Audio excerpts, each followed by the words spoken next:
সেনাপতি চন্দ্ৰসেনৰ মৃত্যুৱে হস্তিনাপুৰৰ এক বৃহৎ ক্ষতি সাধন কৰিল। অন্য হাতে ৰাজ্যত বাঢ়ি অহা সদাচাৰে মোৰ মন একেবাৰে অশান্ত কৰি তুলিছে। সেয়েহে ভাবিছোঁ মোৰ এই অশান্ত মনটো শান্তি দিবৰ বাবে মৃগয়ালৈ যোৱাৰ সিদ্ধান্ত কৰিছোঁ। কি জানিবা, মৃগয়াৰ আনন্দই মোৰ এই অশান্ত মনটো শান্ত কৰে।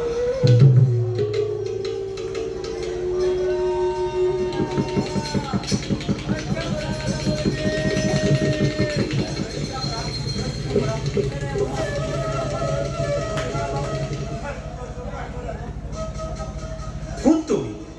কিবা হেতু ইমান চঞ্চলতাৰে কৰিছা প্ৰৱেশ? আনিছা নেকি কিবা দুঃসংবাদ? ৰাজা, ধৰ্মময় ধৰণীময় সৃষ্টিৰ আদিৰ পৰাই সত্যত শৌচ আৰু দয়াৰে মানৰ বৈষ্ণৱই কৰিছো আৰম্ভ।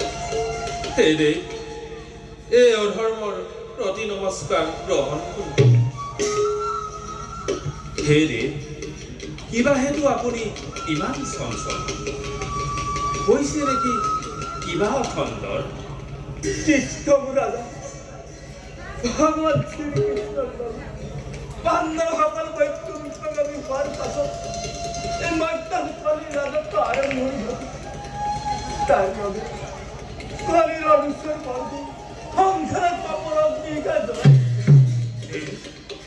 আমাৰো লাহে লাহে অৱমান হ'ব ধৰিছে। আমিও বিক্ষোভ ধ্যানের বিবাহ বসুমতী হয়ে এই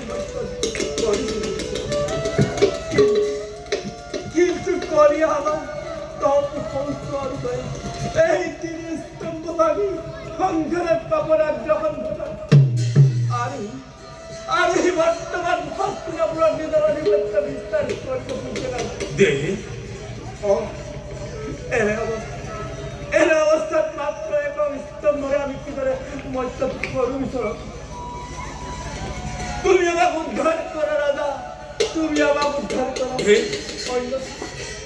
অন্যথার উদ্ধার বংশের মুক্তির পথ। এই কথা তোমার আগত অবগত করিল রাজা। কিবা ধরে তুমি প্রতিহত করা অন্যথা পৃথিবীর ধর্ম হুন্দ হবে আমি বেশি দিন নাই। আর বেশি দিন নাই রাজা। মই এতিয়া আহিলো রাজা, মই এতিয়া আহিলো।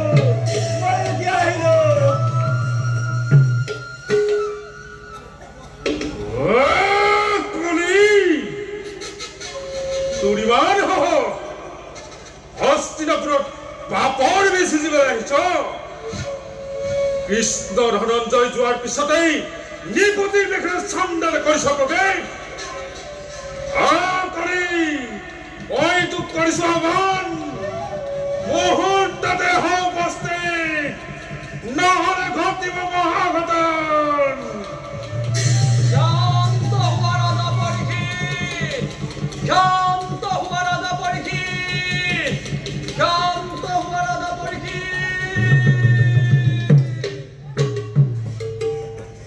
যুৱৰাজ কলি আহি হ'ল উপস্থিত তব সন্মুখত। কলি, তোৰ ইমান সাহস? এই হস্তিনাত পাপৰ বিধি জীবলৈ আহিছ? ৰাজন, কালৰ নিৰ্দেশ আৰু প্ৰকৃতিৰ নিয়ম অনুযায়ী মই মোৰ কৰ্তব্য কৰিছো। যিদৰে সত্যৰ পাছত ত্ৰেতা, ত্ৰেতাৰ পাছত দাপৰ আৰু দাপৰৰ পাছতেই কলিযুগৰ আৰম্ভণি ঘটিছে ৰাজন। গতিকে মোক মোৰ কৰ্তব্য বাধা প্ৰদান নকৰিব ৰাজন। মোক বন্ধুকৰ কৰি মোক তোৰ উপদেশৰ নাই প্ৰয়োজন। যিয়েই নহওক, এই পৰীক্ষিত জীৱিত থকালৈকে হস্তিনাত পাপৰ আগ্ৰাসন হ'বলৈ নিদিয়ে। প্ৰকৃতিৰ নিয়ম আৰু কালৰ গতিক কোনেও ৰোধ কৰিব নোৱাৰে ৰাজন। যদি আপুনিয়ে প্ৰকৃতিৰ বাধা হয় তেন্তে আপনাৰ মৃত্যু স্বাভাবিক। মৃত্যুৰ তথাপিতো তই হস্তিনাথ বাপৰ বীজ বেচিব নোৱাৰো। ধৰিলো ইমান বুদ্ধি উঠক বিধতাই আৰু প্ৰকৃতিৰ পথত কণ্টক ৰূপে থিয় হৈ এই পৰীক্ষিতে অনেক মুহূৰ্ততে কৰিব না।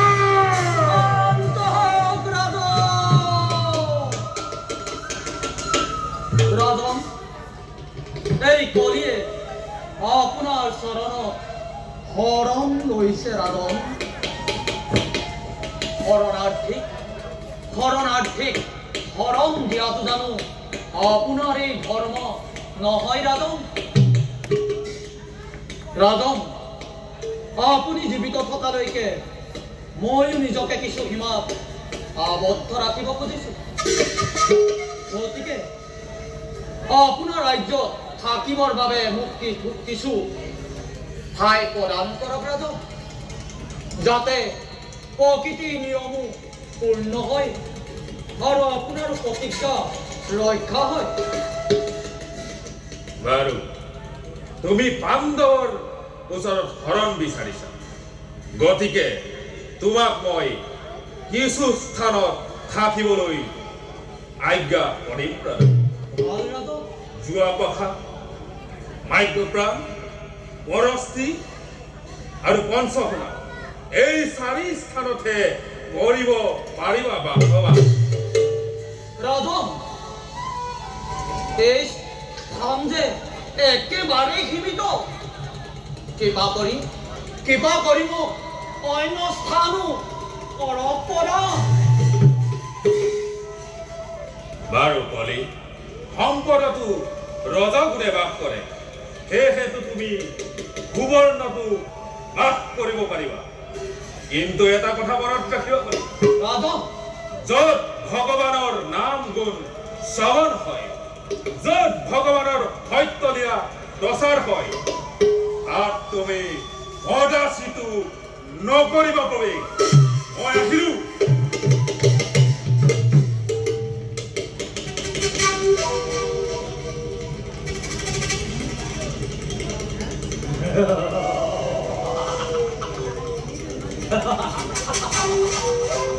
রাজা পরীক্ষিত নিজেই আহ্বান করি দি গেল অনাকাঙ্ক্ষিত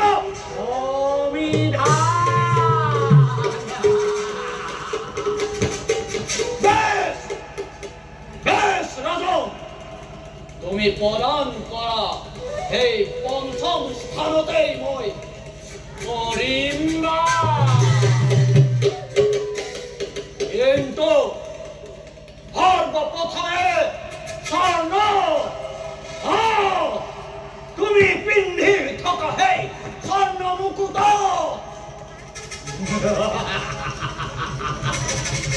অতি পলে পলে তোমার হইতে থাকি তোমার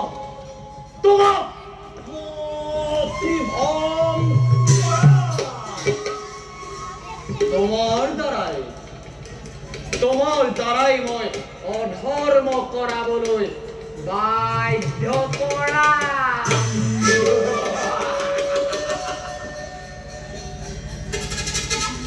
আর খুলি দিন মই তোমার মৃত্যুর দুয়ার।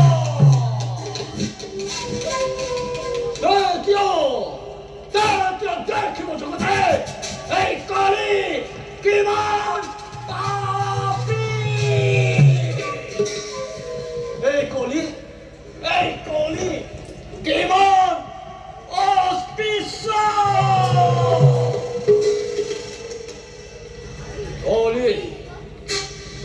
কলি বর্তমান মৈত্য সর্বশ্রেষ্ঠ যুগাধিপতি।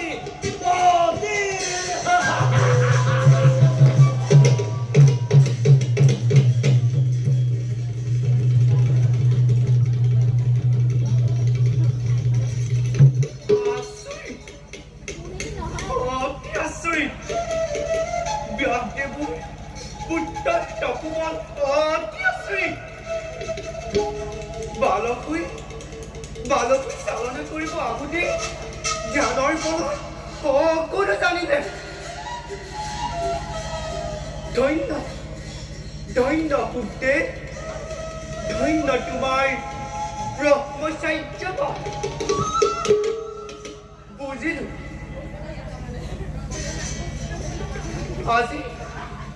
আজি ৰংভামত নিজেই তোমাৰ ওচৰত পৰাজয় কৰিছো স্বীকাৰ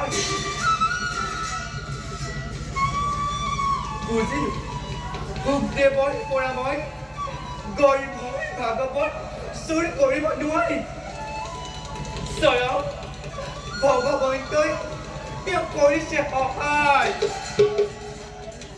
যাওক এই কথা মই কলি দেৱতাক কৈ স্বৰ্গলৈ গুচি যাওঁ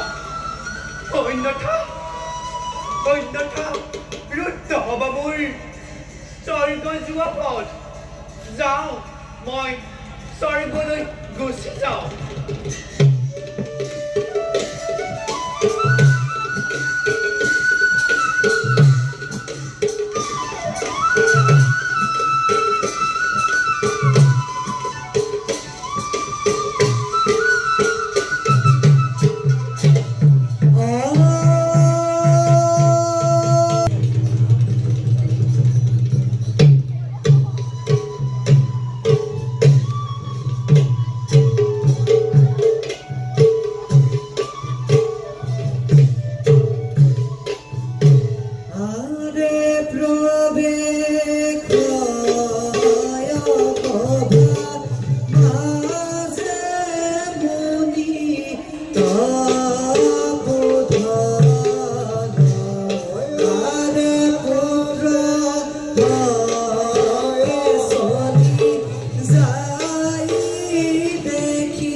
বৰ্তমান পৃথিবীত বাহিয়া অনাচাৰে ধৰ্ম গড়ি আনিছে ভগবান শ্ৰীকৃষ্ণ বৈকুণ্ঠ প্ৰয়াস হোৱাৰ পিছত কলিৰ আগমন ঘটিছে এই যুগত জীৱৰ মুক্তিৰ বাবে শ্ৰৱণ কীৰ্তন ভক্তি কৰাটো অতি প্ৰয়োজনীয়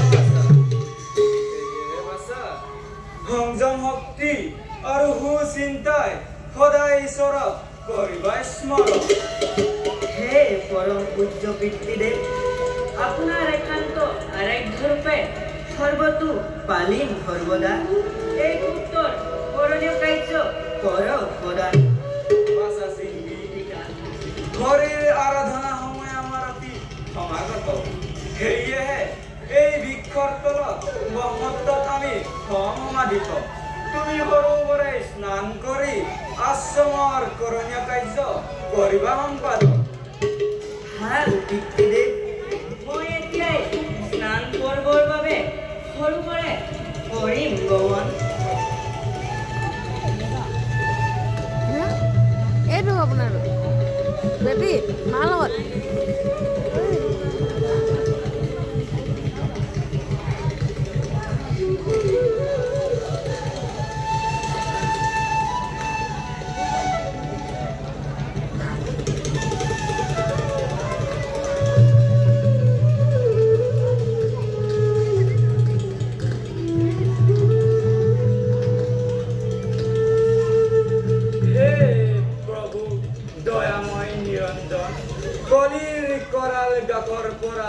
জগত কৰিবা উদ্ধাৰ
ওচৰতে আছে মহামণি শ্ৰমিকৰ আশ্ৰম তাতেই গৈ মই ক্ষুধা নিবাৰণ কৰোঁ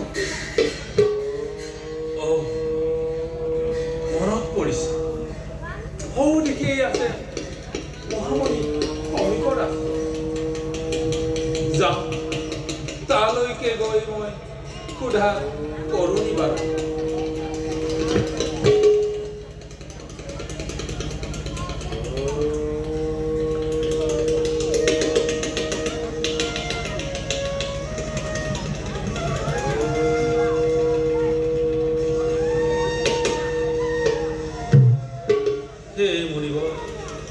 হস্তিনাৰ ৰাজা পৰীক্ষিতৰ প্ৰতি নমস্কাৰ কৰিব প্ৰভু হে মুনিব আহিছিলোঁ মৃগয়ালৈ এই অৰণ্যৰ পৰা কিন্তু ভোক আৰু পিয়াহত মোৰ অন্তঃপদ্ম শুকাই গৈছে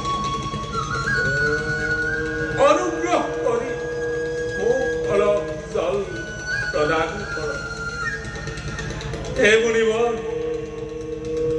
মোক অলপ জল কৰক প্ৰদান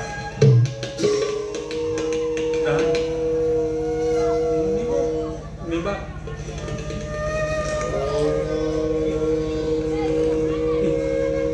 যাওক ভিতৰত কোনোবা আছে নেকি অনুগ্ৰহ কৰি মোক অলপ জল কৰক প্ৰদান ভিতৰত কোনোবা আছে নেকি? অনুগ্ৰহ কৰিব অলপ জল পান কৰক। নাই হে মুনিবৰ, মই ৰজা পৰীক্ষিতে কৈছো, অনুগ্ৰহ কৰিব অলপ জল পান কৰা। এই মুনি নিশ্চয় কোনোবা পাখণ্ড। ৰজা পৰীক্ষিত মিছা সমাধিয়ে নিজৰ মহত্ব বুজাব খুজিছে। ৰজা পৰীক্ষিতক অপমান কৰিছে। ইমান বিচাৰোঁতেও এইটো বিজল নকৰে প্ৰদান। হয়, এই মুনি নিশ্চয় শাস্তিৰ যোগ্য। ৰজা পৰীক্ষিতক অপমান কৰিছে। ৰজা পৰীক্ষিতক অপমান কৰিছে। এই মুনি নিশ্চয় ভণ্ড। ই ৰজাক সন্মান কৰিব নাজানে। ইয়াক উচিত শাস্তি মই কৰিম প্ৰদান।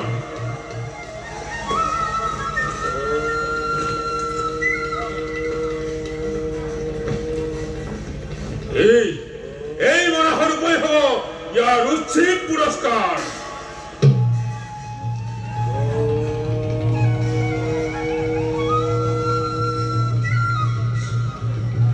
এই মৰাহৰ উপায় হ'ব ইয়াৰ উচিত পুৰস্কাৰ।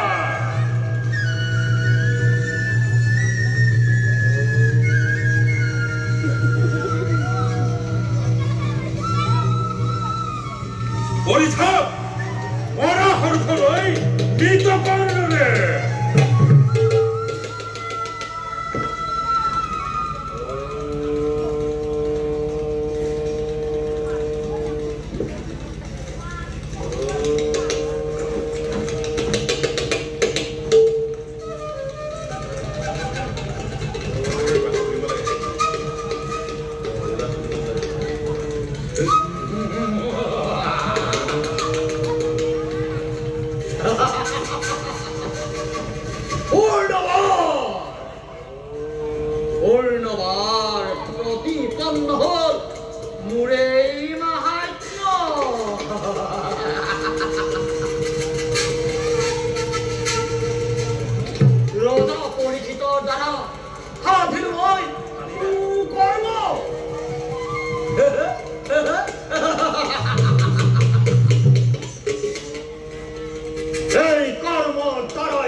নিশ্চয় কোনোবা অধৰ্মই কৰিছে এই দুষ্কাৰ্য।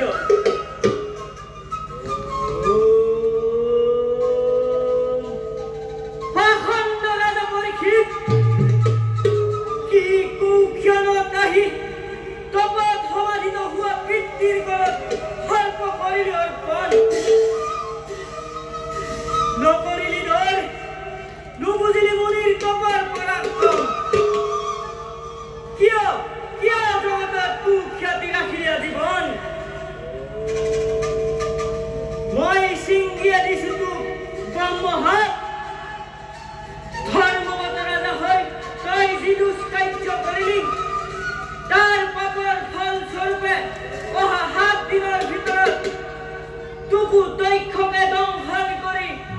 দীর্ঘ মহলিপীয় পাই তোর হরি করিব ভস্ম ওম জয়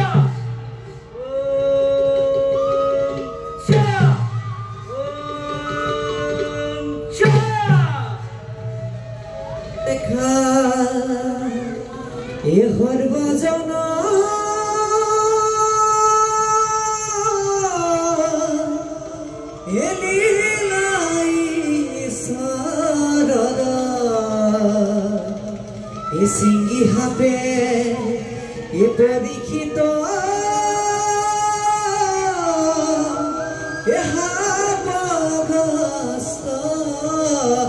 ভৈলা ও হেন জানি নরলুকে এরিয়া নরকাম পাত কসারু কদাকি এ ভুলার রাম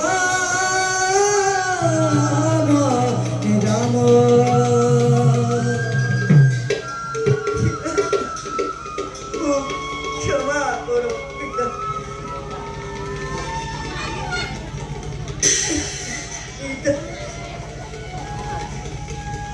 কি বলবা স্যার কিয় তুমি এনেদৰে কৰিছা কণ্ড ক্ষমা কৰো পিতা খন্তে বাবে আপোনাক অকল ঘৰে এৰি যাওঁতে ৰাজা পৰীক্ষিতে জল বিচাৰি আশ্ৰমত কৰিছিল প্ৰৱেশ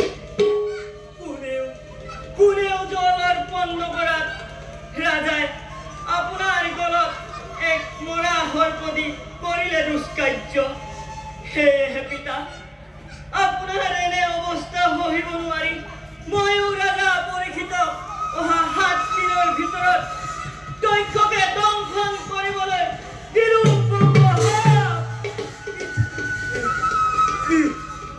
কি কাৰ্য কৰিলা বাছা সামান্য লঘুৰ দুখতে নিষ্পাপ ৰাজা পৰীক্ষিতক এনে গুৰুদণ্ড কৰিলা বাৰু তুমি জানানে বাছা ৰাজা পৰীক্ষিত এজন ধৰ্মৱত ৰজা এনে অৱস্থাত যদি দেশত অৰাজকতা হয় তেন্তে অত্যাচাৰ অনাচাৰ দুষ্টবৃত্তিৰ প্ৰভাৱত লোক পাব তুমি পৰম তেজস্বী হৈও উচিত কৰ্ম নকৰিলা বাছা এই কৰ্মৰ দ্বাৰা আমিহে আজীৱন পাপৰ ভাগি হৈ ল'ম ব'লা বাছা অতি শীঘ্ৰেই ঈশ্বৰ সৈতে হস্তিনাপুৰে কৰো গমন ব'লা বাছা বল পিতা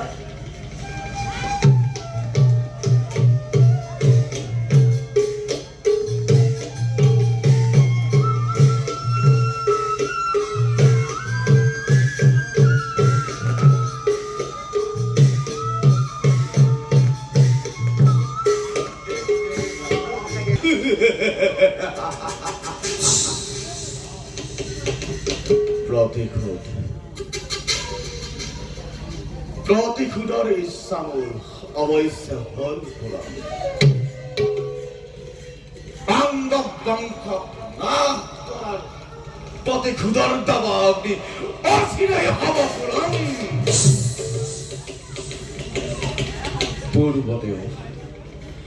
পূৰ্বতেও বহু চেষ্টা কৰি মই ব্যৰ্থ হলো কিন্তু এইবাৰ পাণ্ডৱৰ মাটি বিধিয়ে মোক বিলালে বিঘিনি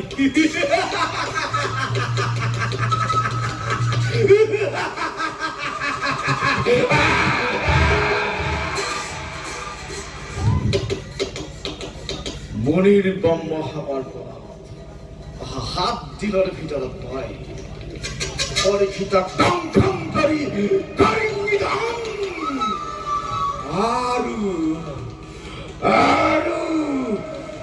মই নিৰ্বাপিত কৰিম মোৰ হৃদয়ত উমি জ্বলি থকা প্ৰতিশোধৰ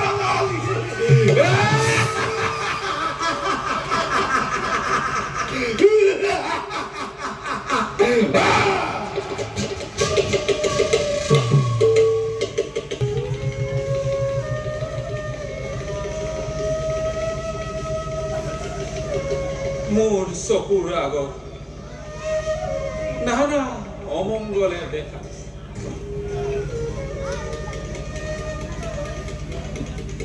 মৃগয়াৰ পৰা ঘূৰি অহাৰ পাছত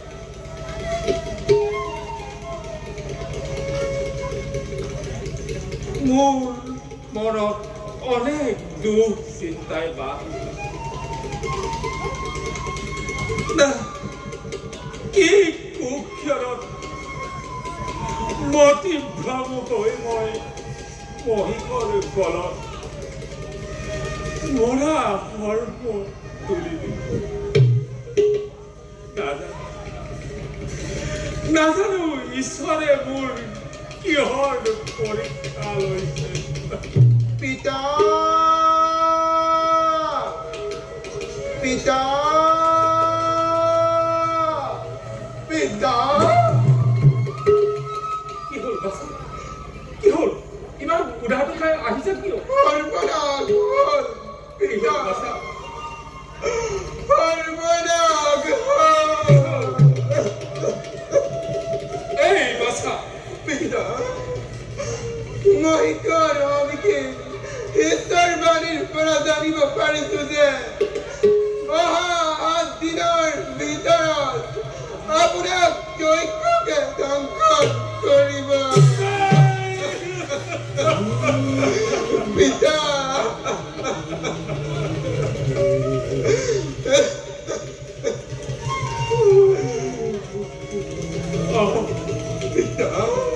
মোৰ অনুমান সত্য হ'ল বাছা নাই পিতা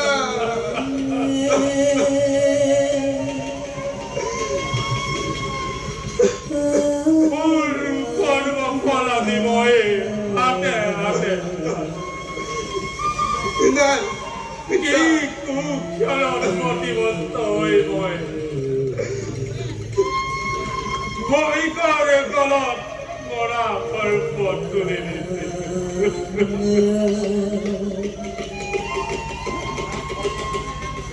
নাই আজি নিজ কৰ্মফল মই হাতে হাতে নাই নাই পিতা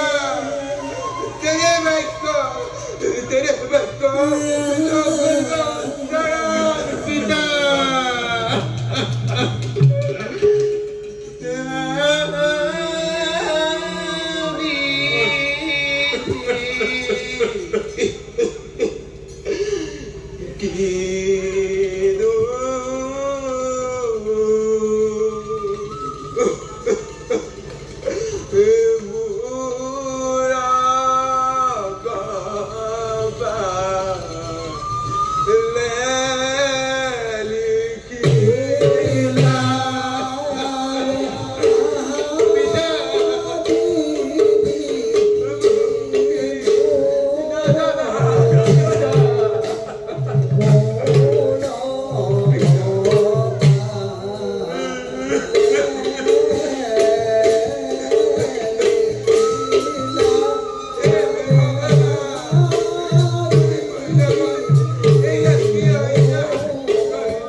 Tenebek no koima ustayan. Brahma পর খন্ডার উপায় মনে তোর আতর নাই মাতা আপনার অভিহানে আমার কি গতি হব পিতা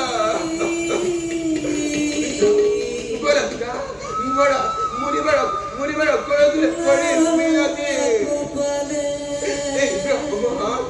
এই ব্রহ্মা আমি কি করিব খন্ডন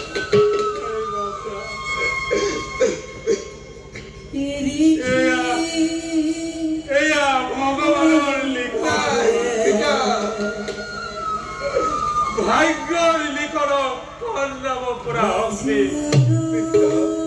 এই মনুষ্যর নাই বাচ্চা বাচ্চা জন্মে তুমি বেদান নকরিবা হাতত আছে মাথর হাতত নাই পিতা বাচ্চা আদি হন্তে এই রাজ্যভার কথা পুত্র গতে প্রজা করিবা কর আৰু ময়ো এই হাততি দিন ঋষিগণৰ লগত মুক্তিৰ বাবে সাধনা কৰোগৈ বাচ্চা নাই পিতা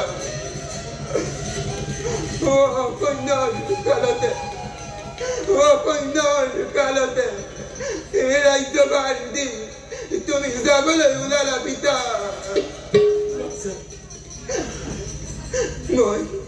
মই কিদৰে থাকিম পিতা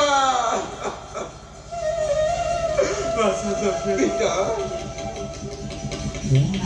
ধৰ্মৰ পৰাধে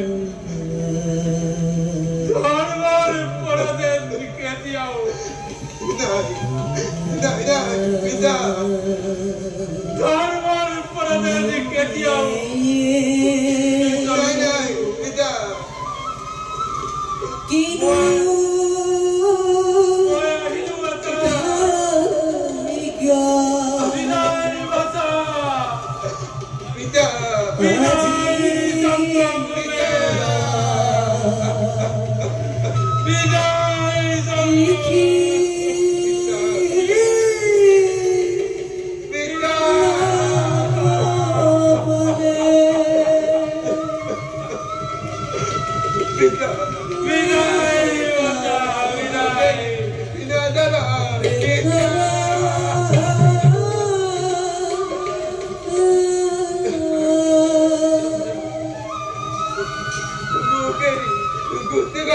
পিতা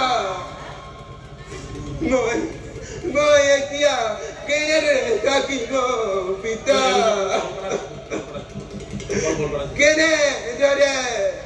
কেনেদৰে এই বিশালী ৰাজ্য কৰিম ভাগ্য কৰি এই হস্তিনাৰ ওপৰত উকাৰ আধাৰ নমাই দিলে